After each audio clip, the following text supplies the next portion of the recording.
Before we get started, yes, I realize the irony that the Go Fast update will be, reading it will be a very long video, probably. Anyway, let's get into it. Destiny update 1.1.4, the Go Fast update, where we finally start talking about Sandbox, you know? This is the first major Sandbox update for Destiny 2. I've already read through the notes and I'm hopeful. Anyway, getting started here, some stuff with strikes, Nightfall strike unique rewards. Possible rewards include legendary weapons and exotic accessories. Drop rates increase in likelihood based on score thresholds. Run the Nightfall, get unique rewards. Nothing bad about that. Strike repetition reduction. Players will no longer see the same strike back to back in strike playlists. This is good because there's not a lot of strikes, so you're probably gonna get you were getting them repeated pretty often. Unfortunately, Exodus Crash is still a strike in its existence, and I will always leave that one until the boss is, changed to actually not suck. Challenge card, increased power handicap maximum from 40 to 45. This doesn't change a lot of, allowing this doesn't change a lot of people's way that they're going to play, but for those of us that did run the Nightfall, being able to increase the power handicap even further is pretty nice. A 45 level handicap is going to be brutal on some of these Nightfalls. Fiction issue where trio probabilities wouldn't end immediately after the boss died. Yeah, that was annoying. Happened a lot in the heroic strikes. Fix an issue where players could respawn below boss fights of a garden world. Yeah, that issues where vehicles weren't rewarding points when destroyed, and an issue where orbs. Okay, so there's a cheese for doing any of these strikes. If you were trying to get points, you would just go out into the world and farm public events, farm, lost sectors, and that would apply to your points in the strike.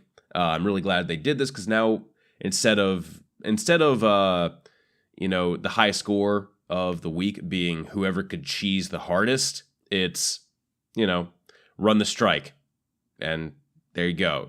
I'm happy to see that. Other small changes, exotic repetition reduction.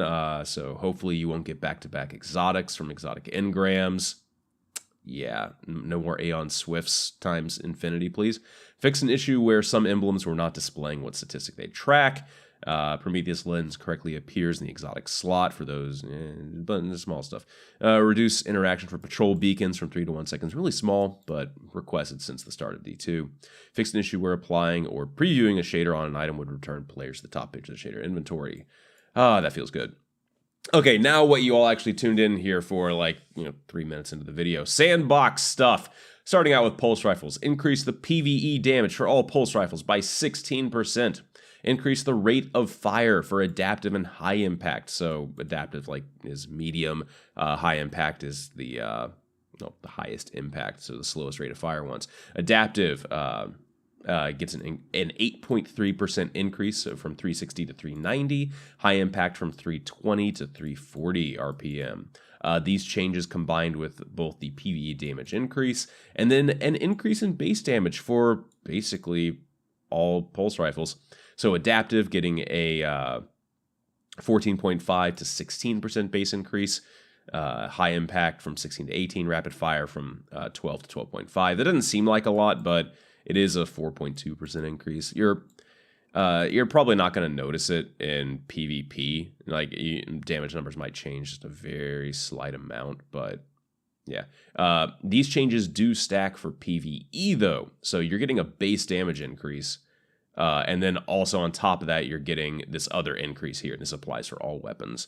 So yeah, 16% increase plus a 10.3 for adaptive, 26.3% increased damage in PvE. I like the sounds of that. I like the sounds of doing more damage in PvE.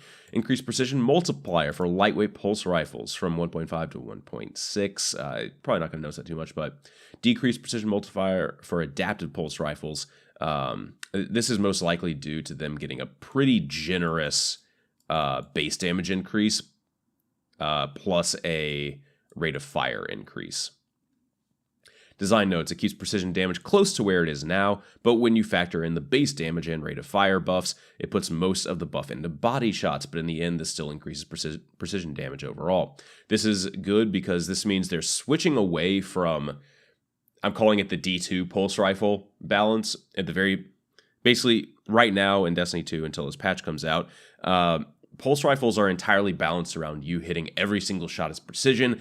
It's not feasible to do, and you might as well use a semi-automatic weapon instead of a pulse weapon. Now they're switching more towards how they were balanced in D1, where their damage is more focused on assuming that you are going to hit body shots because it's a pulse weapon. It's just going to happen. So, I definitely like this change. It's leaning more towards the D1 style balance. Haven't gotten to play with it yet, though, so we'll see how this actually kind of works out.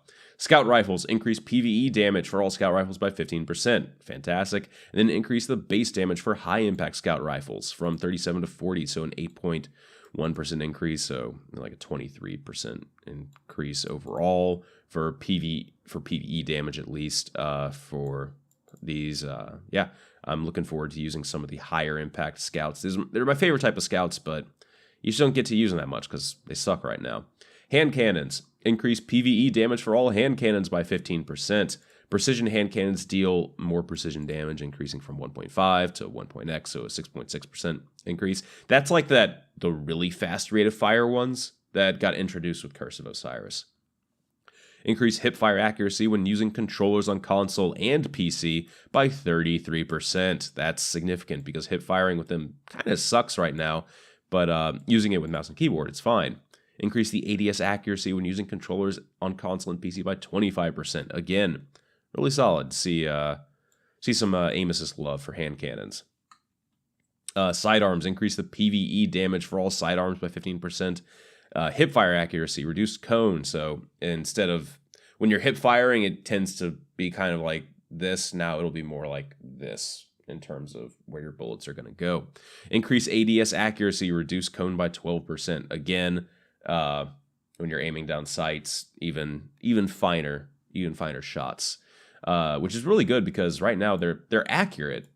They just don't have a very high range. But good news, range fall off. Start by 1 meter, so that actually extends it out kind of even further. Increase inventory, more reserve. That's really good to see because sidearms run out of ammo so quick. And increase ADS movement speed, also really good, so you can still get lots of this precision damage from aimed on sights while still gaining some movement speed.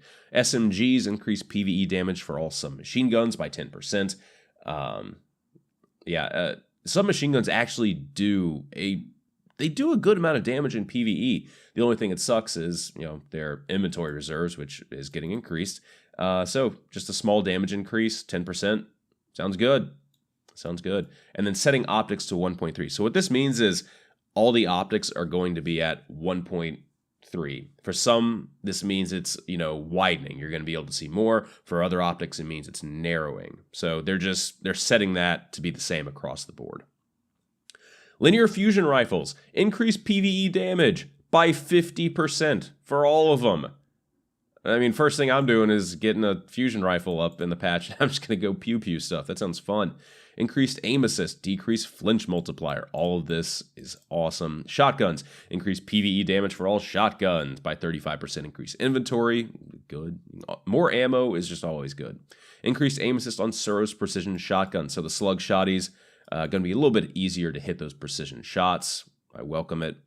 Yeah, that's a 35% increased damage to the precision ones. That's going to be pretty cool. I'm looking forward to that. Sniper rifles increase PvE damage by 20% for yellow bar enemies and 40% for red bar enemies. So 40% damage increase in PvE is substantial. 20%, still pretty good. The biggest thing, though, is the increase in precision damage. It scales with the weapon's rate of fire. Right now, it's the same for everything, which makes, high impact just straight better because they do more damage. Now, it'll be changed to 3 times for the lowest rate of fire, or the highest impact ones, and then the highest rate of fire ones will get a 3.5 damage increase to their precision damage. I'm looking forward to trying a bunch of sniper rifles out now in PvP or in PvE because, I don't know, maybe if I hit a precision shot, it'll feel like it does damage. And they get increased aim assist and increased inventory. God, I love those. I love increased. I love saying that a bunch. Grenade launchers, increased blast radius, drum fed 0.5 meters, one shot. Grenade launchers, 1 meter. That's not a That's going to be really hard to kind of notice, but you know, it's hard to balance grenade launchers because either you make them into rocket launchers or you make them feel not as good as rocket launchers. But you know, things like play of the game are still going to be a pretty good grenade launcher, probably. I'm interested in what the one-shot grenade launchers will end up feeling like, especially Fighting Lion. Mida Mini Tool decreased the Mida Mini Tool's optics to match other submachine guns, so 1.3x. Prevented the stacking of lightweight and Mida Mini Tool's lightweight perks. There was basically kind of a bug where you could stack those. You know, you could get too much movement speed increase. Adjust the player movement speed to match Mida Multi-Tool. So I believe right now you get more from Mida. And so you will be getting more now from Mida Mini Tool. They'll just match. Auto rifle changes, decrease range by 10 for all precision, and decrease aim assist by for all precision auto rifles. This is like the only time where there's any sort of really big nerf in this patch, and it's honestly needed because precision auto rifles are just so far and away the absolute best thing. Yes, they did say they want to, you know, bring everything up to the nails that are kind of sticking out of the floorboards, but precision auto rifles, if you buff everything, they're still going to be the best. So this is trying to get everything on the same level. I hate seeing nerfs, but this probably does need to happen if they want to promote using everything else. Perk stuff. Scaled up PvE damage for the following perks: high impact reserves, 16% damage increase, kill clip, 15% damage increase, rampage, from 1.3 to 1.6 while at 3 stacks, also increased duration from 3 seconds to 3.5. That half-second increase actually is kind of significant. There's so many times where you try to reload and try to kill something and you're just a couple frames too short of keeping that rampage buff up. Really happy to see that. Dragonfly getting some huge buffs here. Buff damage by 30%, and then an additional 30% damage against combatants. So in PvE, it's getting like a 60% damage increase. Sweet. And then updated the effects so it doesn't look like nothing, I guess. Explosive rounds is getting a decrease in the damage multiplier by 15%, but they're increasing the PvE damage for the base weapons to compensate for this decrease. So Better Devils, it'll still be doing the same damage, but you're not going to be able to gain that explosive rounds benefit of having almost infinite range. The damage will be decreased some. Grave Robber reloads 50% of the base magazine instead of 30. Time Payload splits damage into more half and half instead of like 90 and 10, which is what it is now. The reason I think that they're doing this is they want Timed Payload to be the perk that you use to kind of increase your range. Explosive Rounds is just such a good catch-all perk. I mean, it provides a damage increase and it increases your range by a stupid amount. Timed Payload, and this is like to know timing. There's basically no downsides to Explosive Rounds. However, now Timed Payload, you're going to be dealing more damage on the explosion than you are now. And that will also cause you to have, you know, a larger range, or they're just getting this to be more closer in line with each other, explosive rounds and time payload. Either way, time payload should be a pretty useful perk now because it just doesn't do much as of now. So there's a ton of stuff here with abilities, increase super regeneration rates. Awesome. There's some more stuff down in PvP that's also going to cause you to increase super regeneration as well. So PvP should be getting a lot of supers up more often, which I'm looking forward to just popping my super more than once per match. The output of every increment of mobility stat from 2 to 10 has been increased, allowing for a significant boost in player speed. That's one that we're just gonna have to wait to see. But I definitely like increasing speed, especially attaching it to mobility, because the stat doesn't do anything right now. Vanishing Step. So Vanishing Step, invisibility upon dodging, and vanish in smoke bomb, invisibility. So dodging, using the Hunter dodge, it'll remain unchanged, and it will still break the aim assist on console. It does happen on PC too, but whatever. So you can still dodge, and people will have a more difficult time hitting you. However, the invisibility granted by Vanishing Step no longer breaks aim assist. The invisibility portion of Vanishing Step doesn't allow you to, still be impossible to hit. They also increase the duration of invisibility by Vanishing Step by 1 second, increase the duration of Smoke Bomb visibility by 1 second. So the reason they're doing this is on console, it's impossible to hit a hunter that's going invisible. It's a complete pain, and it's not fun to fight against. It led to the current meta, which is basically use Gemini Jesters and then just shade step towards someone, and then great, now I can basically they can't hit me, and I can get in super close range to them and use an SMG or something. They increase the movement speed of melee supers, so Fist of Havoc, Sentinel Shield, and Arc Staff. While these supers are active, sprint speed is automatically set to the fastest possible sprint speed. No additional perks are needed. Hell yeah. Characters automatically sprint when you request forward movement. Good, so I don't have to hit sprint. And then you kind of do that weird stutter step where you're trying to sprint, but you're not in your super. It just feels awkward. Increase movement acceleration to reach max speed almost instantly. So when you hear a Fist of Havoc, a Sentinel, or an Arc Staff, I'm hoping that means you can no longer just sprint away. Unless you have stuff that makes you sprint as fast as possible already, they are going to probably be faster than you. And you will have to face them in some fashion, or get good at dodging, get good at being sneaky. Changes coming to Titans. Increase the distance that player travels with an untargeted airborne shoulder charge, back to 4.5 meters. So they unnerfed the thing that they did to shoulder charge. I'm happy to see that. Lift, strafe lift. Increase the top speed, so you go faster when you use strafe lift, which is basically what people use in PvP because it has more linear movement instead of like upwards from catapult. So speaking of catapult, increase the initial horizontal acceleration gained from activating catapult lift. I'm interested in trying this out now just because it means that maybe we'll be able to use something aside from strafe lift. And also increase the amount of time catapult lift can be active to allow for more control. Right now, I think it is the longest. Of the jumps. So I don't know. It's been a while since I've done the tests for the Titan jump abilities. Hunter Arc Staff, increase the speed for the dodge animation, increase the speed for the attack animations. That's good because right now when you dodge, you feel like you're just molasses and you're getting hit the entire time. For Arc Staff super cast animation and all Arc Staff melees, reduce the amount of time you're locked in animations before you can move or attack. You do get locked into animations very quickly. It's like, basically, if you're already attacking and then you hit an attack again, it'll usually queue up your attack.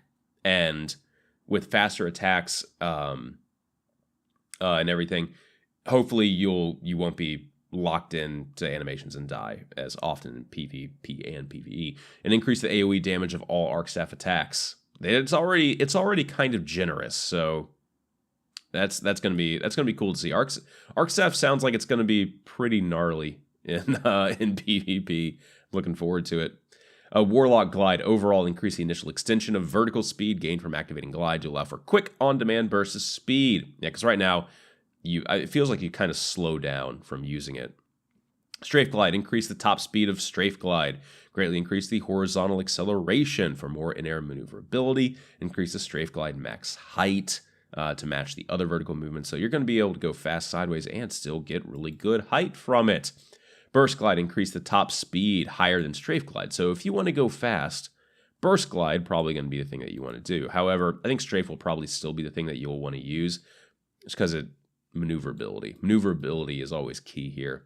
Balance Glide, recalibrated Balance Glide to gain some of the added speed of Burst Glide and some of the added horizontal of Strafe Glide. So it's more balanced, as the name entails. Our intent is for Balance Glide to have some of the properties of both without being as potent as either. So if you don't know what you want, go Balance Glide. Then when you realize what you want, pick it. Dawnblade, increase the cost of throwing sword projectiles with the Daybreak Super. Okay. Allowing for one additional throw. Good. Increase the super duration from the perks. The buff granted by the Swift Strike melee ability now removes all in-air accuracy penalties while active. Decrease the Icarus Dash cooldown from 10 to 6 seconds. That's awesome, but I'm also just kind of lamenting that as a hunter, my class ability is this as well, and theirs is on a, shorter cooldown. Anyway, decrease the grenade and melee energy that Heat Rises gives you. from 10 to 16. So awesome. Fix an issue where players could throw infinite number of Nova Bombs in Mayhem. The mods that affect ability regeneration rates, like grenades, melee, and class abilities, now have increased output. Sweet. So you get more from all these things. So your abilities will come back faster. Grenades, melee, class abilities. Look forward to seeing a little bit more usage of those in PvE and PvP. Because right now, I hate having to time my grenades in PvE. Like, I have specific spots that I will use a grenade because I know I'm not getting one for like another 3 minutes or whatever it is. Crucible, weekly featured playlist. Each week will be rotating among Rumble, Mayhem, and Iron Banner playlists in Crucible. I do have a little design note. Rumble you can only join Rumble solo. You can't join in with other people in your fire team. This is probably just to stop people from joining in and, teaming up with each other to farm people. But yeah, Rumble is now the solo players playlist. Sweet. Crucible repetition reduction, enabled repeat map protection for quick play, competitive, and Iron Banner playlists. Good. Hate playing the same map over and over unless it's trials. Quitter penalties. Incomplete matches in competitive playlists will now result in a warning or temporary suspension from competitive and Osiris competitive playlists. So yeah, quitter penalties is something that we kind of wanted in competitive because people quit out. Yes, this is not the cause, or this is not the best solution in my opinion, but it is a needed thing. If you have to examine the problem of why are people quitting competitive, well, they're going in solo, they can't communicate with teammates, maybe they're getting stomped. There's a lot of things that the playlist itself can change, like having team chat always be on in competitive. There's other stuff in terms of communication and helping players stay in the game. However, having this incentive there as well is also something that should be there. This is not the only solution that should happen, but it is a solution that should happen to encourage people to stay in the game because people can't rejoin, and it's a dick move to leave. Added invisible physics to kill. Don't try escaping maps. They fix some stuff. Although I'm sure some people will still figure out how.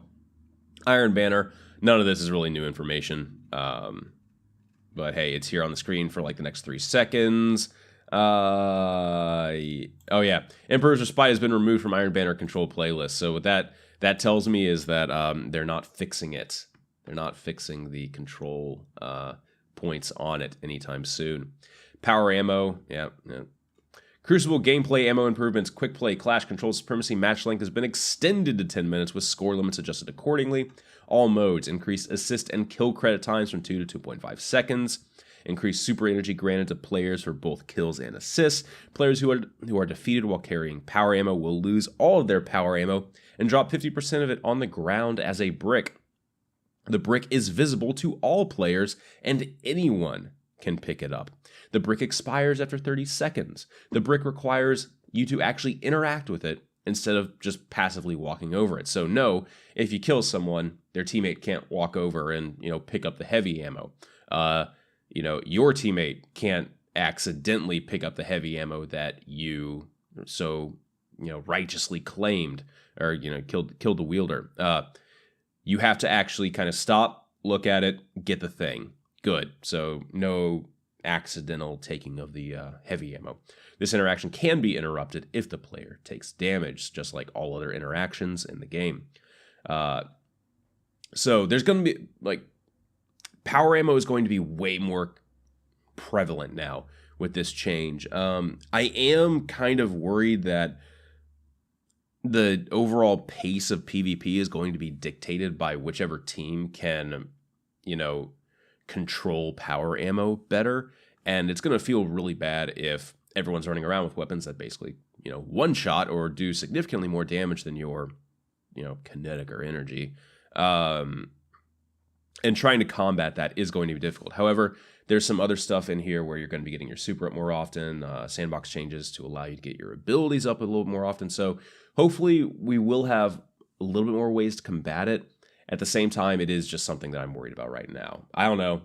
I haven't played the patch yet, so I don't know if my concerns are unwarranted because it actually does work, but we'll see what happens here when the patch actually goes live and we get to play around in PvP.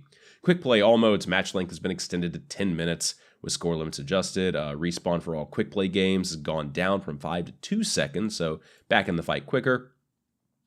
Recurring side crate respawn times reduced from 90 to 60 seconds, so the side crates will be spawning every minute. That's going to be pretty often. Neutral crates for Clash Supremacy are unchanged. The player's super display has been removed from the HUD.